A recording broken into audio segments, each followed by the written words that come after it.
প্রতিটা কাজে শুরুতে আমাদের বিসমিল্লাহ বলা উচিত। আসসালামু আলাইকুম ওয়া রাহমাতুল্লাহি ওয়া বারাকাতুহু। কেন আমরা খাবারের আগে বিসমিল্লাহ বলি? ইতিহাস সূত্রে জানা যায় প্রাচীন আরবেরা খাবারের আগে দেবতাদের নাম নিত, যেন তাদের খাবার সব ধরনের অশুভ শক্তি থেকে নিরাপদ থাকে। পৃথিবীর অনেক প্রাচীন সভ্যতা থেকেও জানা যায় খাবারের আগে প্রার্থনা অথবা তাদের দেবদেবতাদের নাম নিত। হিন্দু, খ্রিস্টান, ইহুদি উভয় ধর্মেই এই নিয়ম চলমান ছিল।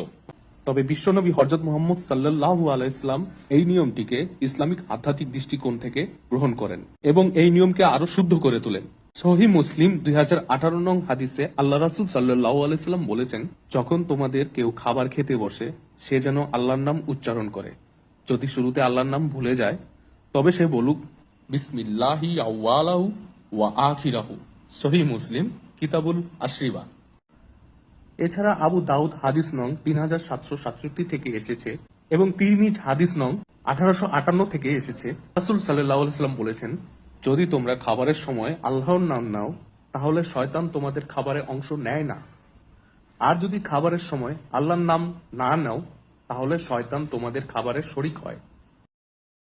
অতএব খাবারের শুরুতে বিসমিল্লাহ, খাবার শেষে আলহামদুলিল্লাহ এবং খাবার শুরুতে বিসমিল্লাহ ভুলে গেলে তাহলে বিসমিল্লাহি আউয়ালাহু ওয়া আখিরাহু।